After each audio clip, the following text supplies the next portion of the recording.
अस्सलाम वालेकुम जी।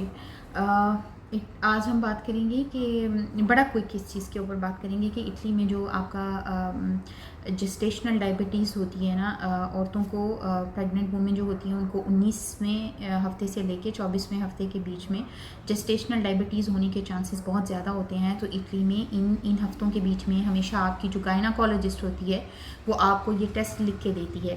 तो आपने क्या करना है कि जैसे वो आपको ये टेस्ट लिख के देती है तो आपने जो है वो अपने मेडिको दी बासो के पास जाना है वो पेपर लेके। तो मेडिको दी बासो क्या करेगा कि आपको प्रिस्क्रिप्शन लिख देगा उसकी। तो वो प्रिस्क्रिप्शन लेके आप अपनी ASL चले जाएं, ASL में वो टेस्ट बुक करवा लें। अगर आप ASL में आपको डेट नहीं मिलती तो फिर आप जो है वो क्या कहते हैं अपने हॉस्पिटल में जाके जो है वो डेट जो है ना ये बुक करवा लें, ये टेस्ट जो है वो अपना बुक करवा लें।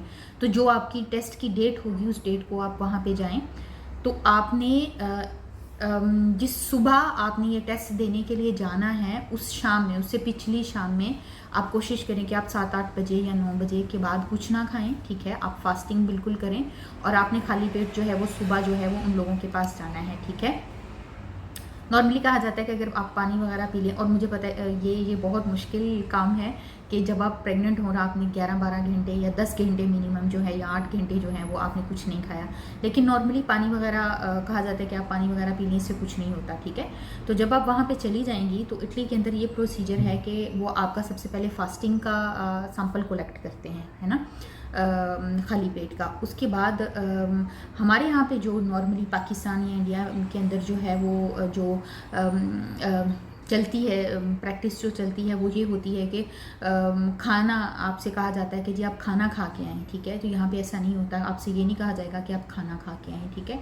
वो आपको ग्लूकोज का एक सिरप देते हैं, 200 ml की एक ग्लूकोज के कंसनट्रेटेड सोल्यूशन की शीशी होती है जो कि आपने तो घूंट करके आपने 10-15 मिनट के अंदर वो पीनी होती है। और उसके बाद आप वहीं पे लेटे रहेंगे या बैठे रहेंगे जहाँ पे आप बैठे हैं, आपको वॉक नहीं करनी है, कहीं पे जाना नहीं है, डॉक्टर आपको अपने सामने ही रखता है। 1 घंटे के बाद वो पीने के 1 घंटे के बाद डॉक्टर आपका सैंपल कलेक्ट करेगा और वो पीने के फिर 2 घंटे के बाद जो है डॉक्टर आपका सैंपल जो है वो कलेक्ट करेगा। तो टोटल आपके 3 सैंपल्स कलेक्ट होते हैं, एक फास्टिंग का, एक वो ग्लूकोज का सिरप पीने के 1 घंटे के बाद और एक ग्लूकोज का सिरप पीने के 2 घंटे के बाद। That is a standard method to identify gestational diabetes.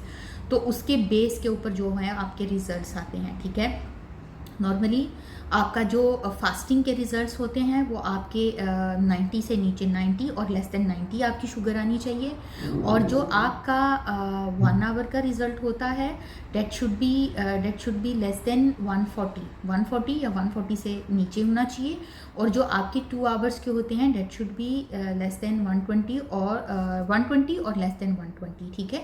तो ये इनकी नॉर्मली जो है ये इनकी रेंजेस चलती हैं यहाँ पे। और अगर आपके रिजल्ट्स जो हैं इससे ऊपर जाते हैं, क्रॉस कर जाते हैं, तो ऑफ कोर्स वो आपको जो है वो